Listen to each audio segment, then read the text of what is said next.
Hey there, welcome to my newest video where I am going to show you how I make little notepads that I sell for my art business, but you could use for personal use or do whatever you want with them really. And I think it's a fun little project that I learned to do at home. This is a product that typically people would get produced, but I just thought I could probably DIY this. So I'm going to show you how I do it. And in the very first clip here, I'm just showing you that I print all my pages at home, and I put 4 designs on a page. So this is a notepad that's going to be the size of a quarter sheet of printer paper. I do the illustration for these designs on my iPad in Procreate, and then I add the lines and just kind of create the composition on Canva and then print it out in 4 on a page. And I'm just using my Epson printer as well. These are the tools that I basically use to cut it up. So I use my cutting mat, an exacto knife, a metal ruler, a bunch of binder clips, and these little pieces of scrap paper. And that helps hold it together when I start gluing, and I'll talk about the glue process more a little bit later. Now, the most efficient way to do this would definitely be to use a big paper cutter, but I have not found one that I like that cuts precisely enough for this particular project. So I do it a really slow, inefficient manual way and just cut each page. It's just something like, I don't know, this is a project I like to do when I'm watching TV or have a show on, so I don't mind cutting them by hand, but if you were mass producing these like I do, I don't recommend it. A paper cutter would be the way to go. You can use any kind of paper for this, especially if this is just a project for yourself, but my recommendation is to get a little bit heavier printer paper. And the kind that I use is 28-pound paper. It's from Xerox, and the type, I think it's called Bold Digital. It's just a heavier paper that is so dreamy to write on, and I think it makes a nicer product overall. Like it doesn't feel like printer paper, it feels high quality. And I've had people, when they buy these, say like the paper is amazing. So I really recommend that. I'll also link all of the products that I'm using to make these, or just give you a list of them, down in the video description in case you want to see the exact names of things, or just, I don't know, just know what to find around your house to make them. You can really pull it together kind of out of garbage, like if you're making these as a product, don't make them out of garbage things maybe, but I've made lots of these little notepads using this general method for myself, just out of stuff I find, because at the end of the day you can just kind of glue, bind a lot of different kinds of paper together and make a cool little notepad. This is a really fiddly process, like getting these perfectly lined up, because I've printed these out 4 on a sheet and they meet each other. When you're designing these, and if you're going to be doing this method, I would recommend that you do a colored background or at least a colored border, because I had a couple designs at first that were all white with just images and they were really cute, but it was impossible to figure out where to cut them to make them all precisely the same size. So even just a thin little border or something will be really helpful. Here I can see the blue background divides based on where the clouds are and the flowers, so I can use those as kind of my markers as to where to cut. This is also a project that I probably wouldn't attempt without my specific printer. I have an Epson EcoTank, 2400 is the model number, and with that EcoTank colored ink, I can print. I've been printing hundreds of these little notepads, and I haven't even gone through half of the ink that it came with when I bought it. So I'm very happy with that, and any kind of ink-heavy project like this, yeah, it's going to be a little not cost efficient unless you have a printer solution or do something that is like pretty color minimal. You don't have to do like a full color picture exactly. The notepad that I'm showing you, like I said, it's a quarter of a page. I'm trying to think of the exact measurements. It's like 4¼ by 5½ inches, I believe. And that's just, I based it just on, you know, the capacity of my printer, how far close to the edge it can print. But I've done lots of other sizes as well, and I think the ones that people like the best are these smaller ones. But I've also done horizontal or vertical notepads that are like to-do lists. I've done those. I've also done 5 by 7 inch notepads. I can print 2 sheets on a page with that size. Those are really nice little desk planner sizes. And I've also done a full page 8 by 10 inch notepad. Those are the kind of ones that are standard for my business. And I also made those specifically because it's easy to find little plastic sleeves for them to go in, or eco sleeves if you can find them. They're pretty common sizes, and that makes it a little bit easier for packaging. Because I sell my stuff at in-person markets a lot, I choose to put my products in little sleeves because it's just harder on them, not just moving the product and setting up. I do markets like once a week, so transporting and moving them, I would be damaging a lot more product if I didn't. And also with customers touching them all the time, these little notepads, especially the ones with the white paper backgrounds, would get very dirty very quickly. Not trying to say people at the market are dirty, but just like hands touching will leave oils and things like that on paper. So it does protect the product a little bit more. If you're just selling these online, like an online store and shipping them, then you probably don't need to package them the same way. But you know, you can if you like. If this was a product being made in a factory, obviously they would have really tight, crisp edges where when you stack all these sheets up, they all line up perfectly and it's like very, like a book, like pristine. And I've had most of my products look really good. I'm very happy with how they stack, but they aren't like machine cut perfect. As you can see, I'm stacking all the little pages up here and just tapping them to try and get them all nice in the same level. And usually you can get them looking pretty good, but two sides usually, like the top and bottom look usually pretty good, but the two sides are like a little bit less than perfect. And by no means do I mean they look bad. It doesn't look machine cut perfect. So I think it's kind of nice just to tell people like, hey, I made this by hand, and then they appreciate it even more. For a backing card here, I've got some cardstock. I buy these in really big sheets from the art supply store, like 4 foot by 3 foot sheets.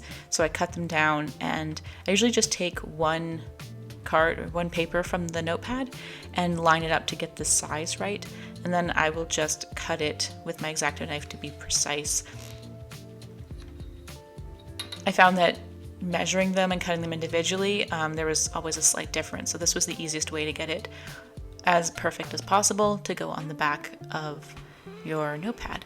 And I've used this chipboard. I believe maybe it's not called chipboard. Yeah, is it chipboard? It's the really heavy brown cardstock. I don't know why I'm blanking on the name of it. I'm pretty sure it's chipboard is what I'm saying.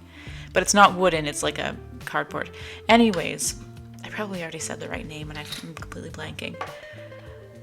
I have used other papers as well. When I couldn't get my hands on this for a while, I was using a really heavy acrylic watercolor paper. And also, this is a fun notepad. You could make this with watercolor paper or any kind of art paper as well. It doesn't have to be a notepad. It could just be like a tearaway art pad as well.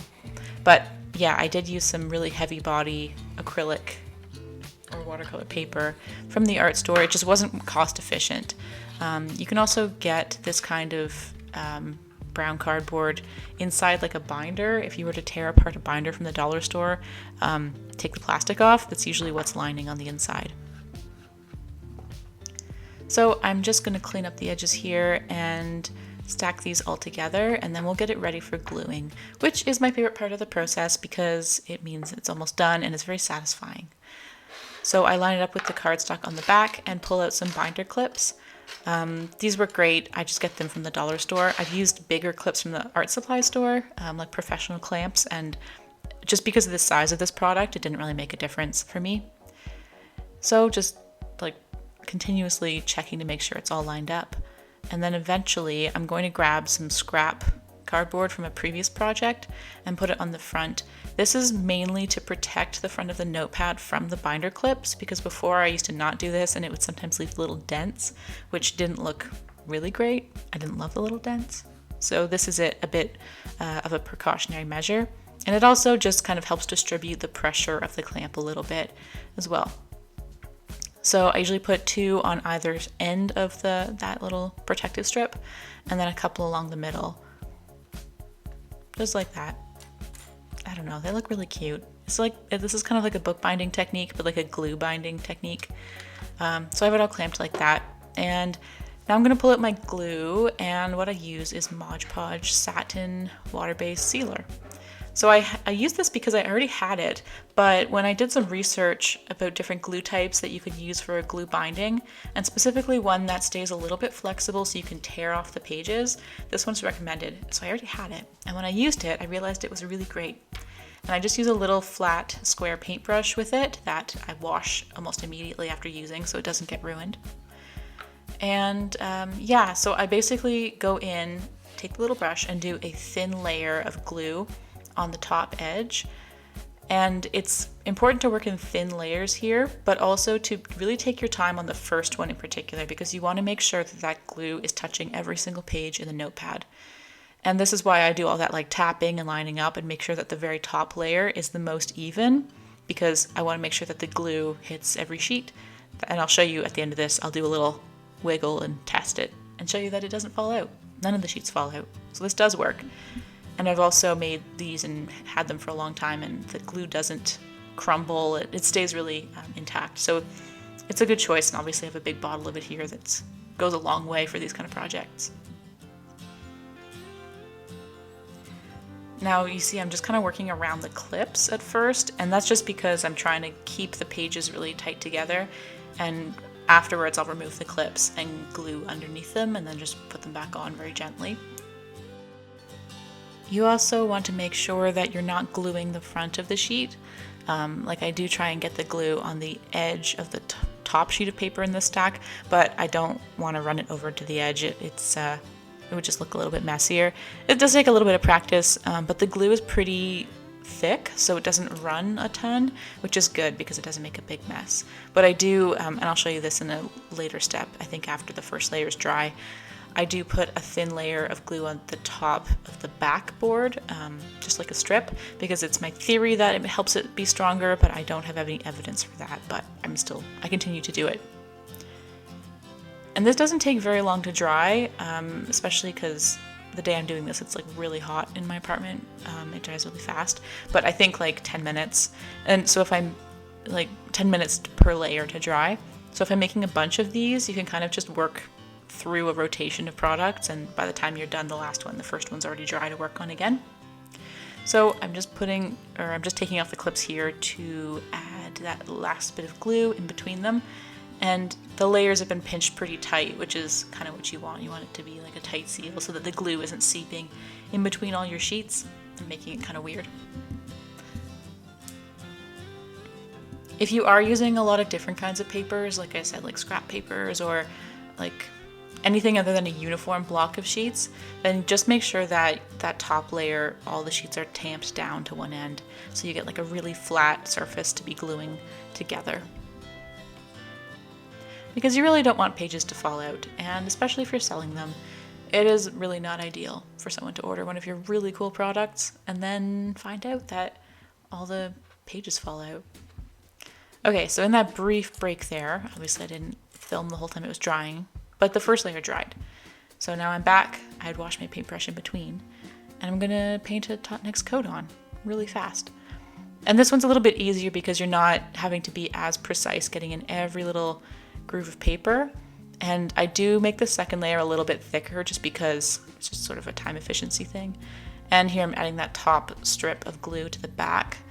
I just think that when all the glue dries together, it forms sort of like a polymer strip. And I just think that having a bit more grip is better. Like the glue is not just adhering to the top of the cardboard sheet. Does this make any sense? I don't know, but that's how I do it. You can see what's happening here. So when I'm done, close her up, let her dry, and I love the smell of Mod Podge. It is really nice to work with. That's probably not a good thing. It's probably not healthy for you. So I'll just do a little bit of a cleanup while this dries, and like I said, it only takes like 10 minutes, and then it's pretty good to go. At least it's like a workable amount of dry, but you can touch it and see if it's still tacky. It does, like I said, it does stay a little bit flexible, so it's not going to be like rock solid, but you want it to have a little bit of bend because you don't want it to crack when people pull off pages. So now it is dry. Let me just have a little check it over and get all the glue dust off. and it looks so cute. So here is my stress test. You can see all my pages are staying together. They're not falling out. I can wiggle the little book and none of the pages detach. I do this for every single one of my notebooks that I make to sell because, like I said, I'm really paranoid about someone having the pages fall out. And the last thing that I do to get this ready before I package it is I put a little stamp on the back. I ordered this custom stamp from Staples actually, and it has my little logo and all my social media handles and a copyright symbol. I definitely stamped it on really crooked here too, but that's okay. And I put this on the back of my art prints and on my inside covers of little journals and books and on my notepads, obviously. When I put it in focus here, you can see it has my name, like my business name and my personal name, just so people know who I am, and also website and social. And that's how it looks. That's the Halifax Clock Tower, one of my popular art prints I turned into a design. And I'm just going to show you another notepad that I made in a different shape. This one is a bit longer. It's a to-do list, and it goes on my fridge. Same pattern. You can see some items on there. And I glued magnet strips to the back, which I just got at the dollar store, and they're just like 2 little strips, and that thing doesn't budge. Here is what it looks like when you tear off a page. So it just comes off, doesn't tear. Everything looks good. So it tears really nicely. I think the heavier paper also contributes to that really nice page removal. And that's what it looks like at the top. It looks basically like any one that you'd buy commercially made, as long as you keep the glue tidy when you make it. So that's more or less the long one and the small one, a couple different sizes just to show you what they look like. I hope this was helpful, and it's not a super complicated project, but it is a lot of fun, and you can get really creative. Once I figured out how to make these, I was unstoppable with creative power. So I hope you liked that, and if you enjoyed this, check out my other videos and tutorials. I'll see you later.